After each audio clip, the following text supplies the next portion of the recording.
Hey, Sip&Talk fam. Back at it again. Deep dive. Into, well, whatever's got us scratching our heads this week. You ready to unpack some serious stuff, Joe? Always ready for a good brain workout, Sonny. Especially when it involves trying to figure out what's going on in this political whirlwind that is Trump 2.0. Whirlwind is right. You know me. Uh-huh. I love a good plot twist. Oh, yeah. But this whole Trump situation has me feeling like I'm watching a reality TV show on Townsville. Wild. Seriously, day one, folks. Day one, and he drops this avalanche of executive orders. Yeah. It's like he's playing policy bingo, except the prizes are, well, kind of terrifying. Okay, Sonny, I get it. Okay. You're a visual learner. Always. So picture this. I'm ready. A mountain of paperwork. Okay. Each sheet representing a major policy shift. Mm-hmm. Immigration, gender, trade, energy.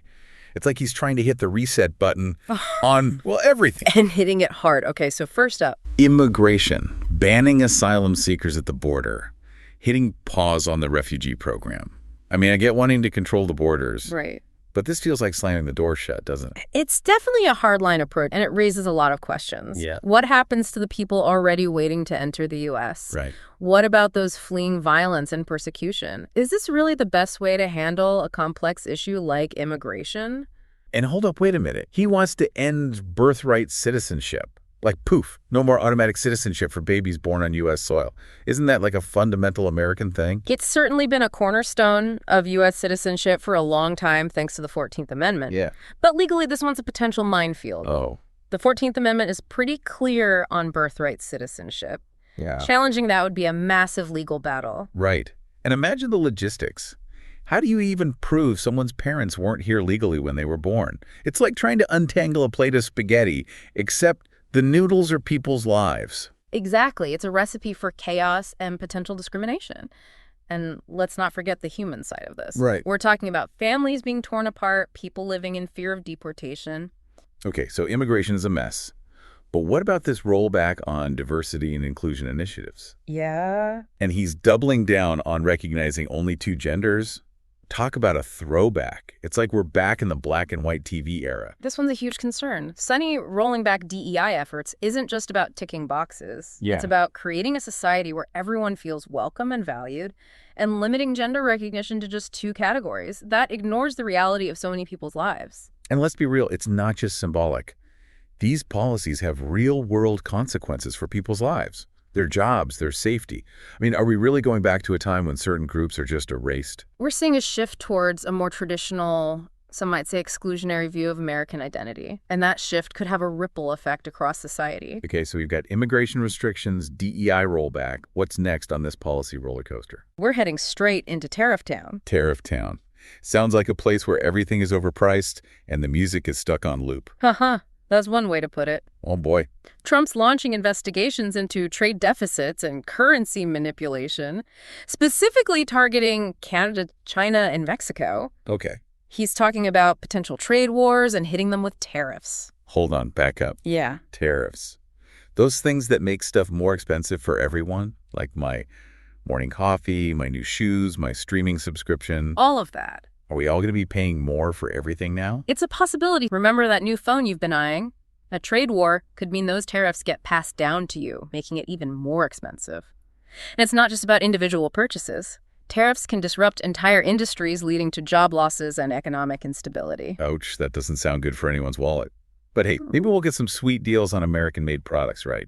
Support local and all that jazz. Well, that's the hope. The idea is that tariffs protect domestic industries and jobs. But it's not always that simple.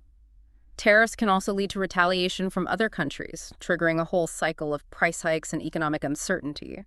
It's a risky game with potentially messy consequences. Okay, so trade wars, price hikes, not exactly painting a rosy picture here. What about the environment? Any love for Mother Earth in these policies? Well, let's just say the environment's getting a bit of a side-eye from the Trump administration. He's pulling us out of the Paris Agreement and declaring a national energy emergency. Wait, seriously? The Paris Agreement? The one where practically every country agreed to try and, save the planet from, melting? He's ditching that. Yeah. But what about climate change? Renewable energy, all those things everyone's been talking about for years. It seems like those are taking a backseat for now. Wow. The focus is on energy independence, even if it comes at the cost of environmental protection.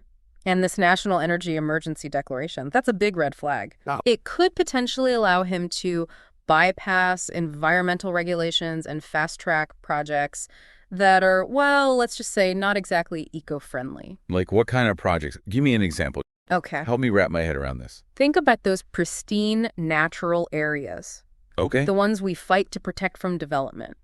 This declaration could open the door to drilling in those sensitive areas or rolling back regulations on emissions from cars and trucks.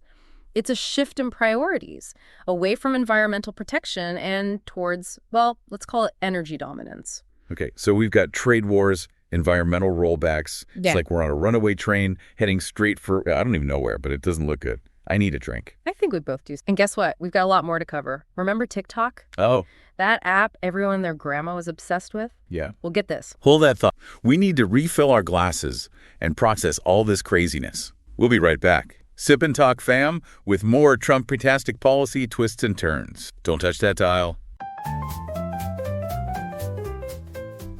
We're back, Sip and Talk, fam. And trust me, you're going to need that refill because things are about to get even wilder. You were teasing us with a TikTok cliffhanger before the break. Oh, yeah. Lay it on me.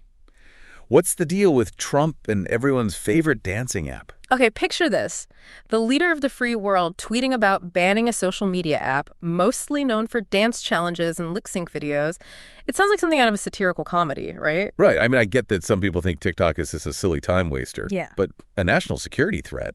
Really? It's not quite that simple. There are genuine concerns about data privacy and potential influence from the Chinese government. Remember, TikTok is owned by a Chinese company, and that raises some eyebrows in Washington. Okay.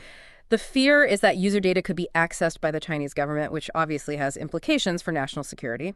Okay, so there's the data privacy issue, but what about the influence part? You think the Chinese government is using TikTok to, like, brainwash American teenagers with pro-communist dance moves? Not exactly. But there are concerns about the potential for censorship or manipulation of content on the platform. Think about it. TikTok has a massive reach, especially among young people. If the Chinese government had the ability to control what content users see, that could definitely be a cause for concern. Okay, I see your point. But banning TikTok altogether, that seems like a pretty drastic move. It's like trying to swat a fly with a sledgehammer. You're right. It would be a huge political statement, and it's not even clear that it would be effective. Think about it. Teenagers are tech savvy. They'll find a way around a ban. Plus, TikTok has become a platform for creativity and expression, not just for Americans, but for people all over the world. Shutting it down would be like closing a global stage. So what's the solution? Is TikTok going to be in permanent timeout? Right now, it's a bit of a waiting game. Trump's given them a 75-day reprieve to figure things out. It's like a reality TV cliffhanger. Will they negotiate a deal that addresses security concerns while preserving the app's popularity? Or will TikTok be banished from the U.S. App Store? Stay tuned. Ooh, the suspense is killing me. But speaking of things that could potentially kill us, let's talk about the death penalty. Trump's bringing it back, right? He is. Capital punishment is back on the table. Now, this is a complex issue with strong opinions on both sides. Those who support the death penalty argue that it's a just punishment for certain crimes, a deterrent for future offenses, and a way to offer closure to victims' families. And those who oppose it. They argue that it's cruel and unusual punishment, that it's irreversible in case of wrongful conviction, and that it doesn't actually deter crime. They also point out that the U.S. is an outlier among developed nations in its continued use of capital punishment. So it's a moral dilemma with no easy answers. Okay, moving on to something a little lighter. Trump's renaming the Gulf of Mexico. Say hello to the Gulf of America. Yeah, that one's more symbolic than anything else. I'm not sure what practical purpose it serves. But, hey, maybe it'll boost tourism. Come visit the Gulf of America. Has a nice ring to it, don't you think? Sure, if you're into that kind of thing. Yeah. Personally, I'm holding out for the Pacific Ocean of Freedom or the Atlantic of Liberty. But hey, maybe that's just me. Okay, last but not least, we got to talk about the Government Efficiency Department. And get this, folks, it's going to be led by, drumroll, please, Elon Musk. Talk about bringing in the big guns. Elon Musk, the tech visionary, the rocket man himself, is going to tackle government bureaucracy. It's like a science fiction movie come to life. You know, when I heard about this, my first thought was, is he going to launch all the paperwork into space?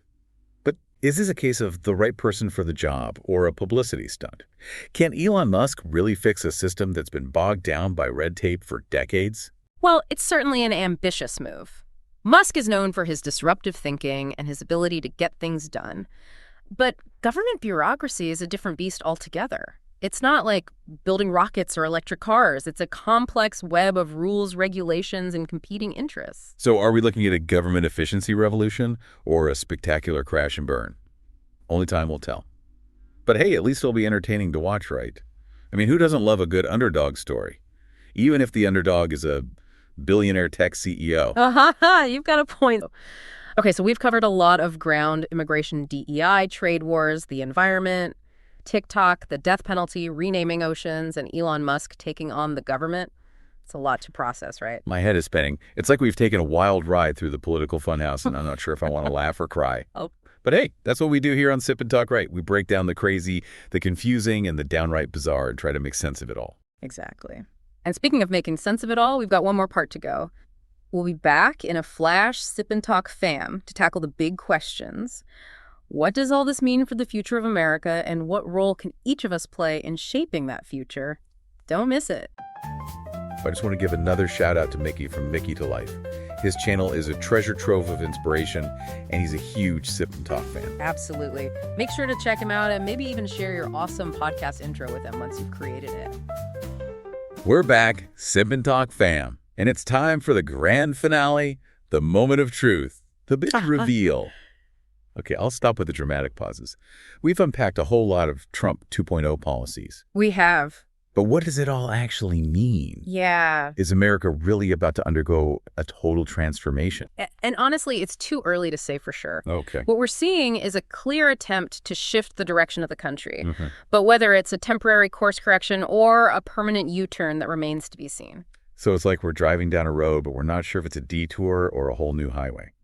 I'm getting motion sickness just thinking about it. But let's try to navigate this together. One thing's for sure, Trump's not afraid to shake things up. No, he's not. He's challenging established norms, questioning traditional alliances, and pushing for a more, shall we say, America First approach. Okay, so less global citizen, more patriotic homebody. But doesn't that kind of contradict the whole interconnected world we live in? I mean, you can't just build a wall around a pandemic or a climate crisis, can you? Can any nation truly isolate itself in today's world? Right. We're facing global challenges that require global cooperation. Yeah. And the U.S. historically has played a leading role in that cooperation. Stepping back from that role could have major consequences. Yeah, it's like trying to solve a puzzle but refusing to work with anyone else. You might get a few pieces in place, but you're never going to see the full picture. Exactly. And that picture is getting more complex all the time. Think about the economic implications of these policies, the trade wars, the potential for global instability, the impact on American businesses and consumers. It's a lot to weigh. Right. It's like juggling chainsaws while riding a unicycle. Yeah. One wrong move and everything comes crashing down. Okay, so we've talked about the global impact, but what about the impact here at home? What does this mean for everyday Americans? Well, it depends who you ask. Okay. For some, these policies represent a return to traditional values, a focus on national strength and security. For others, it's a step backward, a move towards isolationism and exclusion. So it's like a political Rorschach test. Everyone sees something different depending on their own perspective.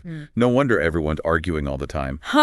It's definitely a polarized landscape. Yeah. But that's where critical thinking comes in. Yes. We can't just accept these policies at face value. We need to dig deeper, analyze the potential consequences, and engage in thoughtful discussions. Exactly, like we're doing right now on Sip and Talk. High five for critical thinking, Joe.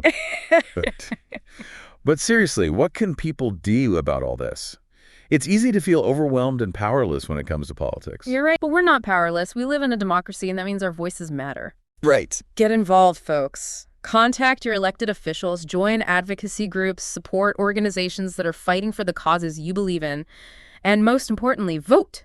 Your vote is your voice, so use it. Don't just sit on the sidelines and complain. Get in the game, people. Make your voices heard, and while you're at it, stay informed. Don't just rely on headlines or social media. Do your own research, seek out diverse perspectives, and don't be afraid to ask questions. We're living in a time of rapid change and uncertainty, but that doesn't mean we have to be passive passengers. We can be active participants in shaping the future we want to see. So let's raise a glass, Sip and Talk fam to the messy, challenging, and ultimately hopeful journey of democracy. It's a roller coaster ride for sure, but we're all in this together. And remember, folks, keep those conversations going. We'll be back next week with another deep dive into something equally fascinating and thought-provoking. Until then, stay curious, stay engaged, and most importantly, stay thirsty for knowledge. Peace out, Sip and Talk fam.